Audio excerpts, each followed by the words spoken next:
pourrait appeler cette histoire des copains d'abord pour le sport, mais aussi pour le cœur. Ces copains, ce sont Pierre, Régis et Judith. Amateurs de courses sur route, ils viennent raconter à Patrice et à sa famille, chez eux à Billy-Berclau dans le Pas-de-Calais, leurs meilleurs souvenirs de leur dernière grande aventure. Il s'agit du Marathon des Sables, disputé au printemps dernier au Maroc, en plein cœur du Sahara. En plein cœur, ils ont touché ceux de Patrice et de son épouse Anne en soutenant leur cause, celle de l'une de leurs filles, Agathe, atteinte de maladie orpheline. Pour médiatiser leur combat, ils se sont appuyés sur la notoriété internationale du Marathon des Sables. Jamais j'ai eu un soupçon d'abandon et quand c'était difficile justement, je pensais à Agathe et je me disais finalement c'est rien ce qu'on fait par rapport à sa maladie et par rapport aux gens qui l'entourent et à la difficulté des parents, bien sûr. Ouais. C'est toujours un moment fort parce que ce sont des sportifs qui mettent leurs jambes à disposition d'Agathe et ils portent toujours un autre message, c'est-à-dire celui du handicap et de la difficulté du quotidien de nos familles. Et ils portent ce message très loin et ils nous donnent une ouverture médiatique et nous permettent de nous exprimer et de nous laisser la parole. Allez Agathe. On se redresse. Voilà. Super. Comme hier, tu sais, pousser sur les bras. Le plus handicapant serait peut-être la difficulté à communiquer avec elle, même si on a trouvé quand même différents moyens de la comprendre. Mais c'est vrai que pour moi, maman, j'aimerais vraiment parfois savoir ce qu'il y a dans sa petite tête, enfin ce qu'elle voudrait me livrer. Ça, c'est vraiment le plus invalidant, au-delà de la marche et puis de tous les actes quotidiens.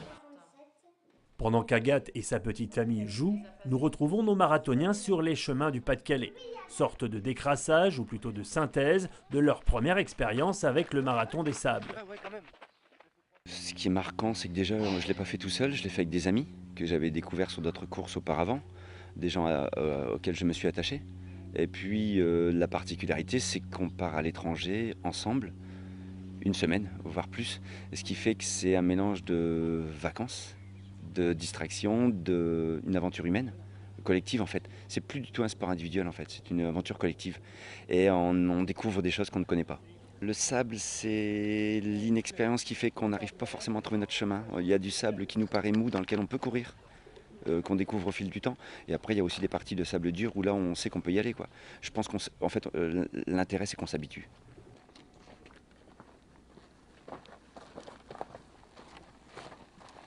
Un défi sportif et puis des paysages à couper le souffle. C'est quelque chose à faire au moins une fois dans sa vie, à renouveler si possible. Alors c'est une expérience que tout le monde peut faire à son échelle.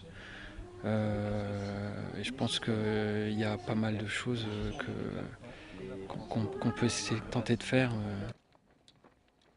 Le Marathon des Sables, ce sont 6 étapes, 40 km par jour au programme, avec son lot de moments difficiles. C'est le moral, hein. La plus dure étape, c'est l'étape de 80 km. Donc là, on démarre le matin et on termine en pleine nuit. Donc là, c'est quand la nuit tombe. Donc là, c'est vrai que ça commence à devenir difficile parce qu'on n'a aucune notion de distance et on voit rien. Donc là, ça devient difficile. Mais bon, on tient au moral et on pense aux gens qui n'ont pas la chance de faire ce qu'on fait. Judith, Pierre et Régis ont tous fini le Marathon des Sables. À ce jour, aucune autre épreuve ensemble n'est inscrite à leur agenda. Quant à Patrice, le père d'Agathe, policier de profession, il va organiser à la rentrée une course originale. Le but est de sensibiliser les gens sur les enfants atteints de maladies orphelines. J'ai décidé moi de saluer le courage d'Agathe dans son combat contre la maladie au quotidien. Et ma manière où j'ai voulu justement lui rendre hommage, c'est de partir du commissariat de police de Dunkerque et pour arriver jusqu'à Lille, avec comme particularité rejoindre tous les commissariats sur la route, donc Hasbrook, Bailleul, Armentières, pour arriver à Lille le 12 septembre vers 10 h du matin. Ce sera du 11 au 12 septembre.